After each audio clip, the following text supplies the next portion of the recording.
Όλη μου τη ζωή κρυβόμουνα γιατί το ήθελα μα φοβόμουνα να φύγω. Κάποτε αγάπη έλεγα αυτή την ενοχή, μα τώρα επικείται λίγο λίγο.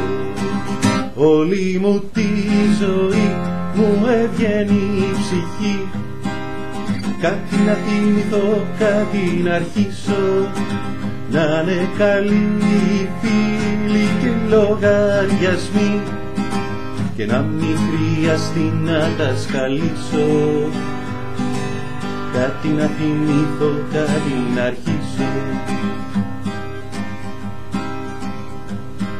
Που μάθα να μισώ, να ακούμε στο μισό, να χάνω, να κερδίζω, να ποντάρω, να παίρνω διαταγές, να σπάω επιταγές, σε κάθε ευκαιρία να κορνάρω, να σφίγγω τα λουριά με το σήμα στοριά, να βρίσκω μια λύση στο ποδάρι, να κλείνω τα παντζούρια και μόνη συντροφιά, να σφίγγω πιο πολύ το μαξιλάρι, να βρίσκω μια λύση στο ποδάρι.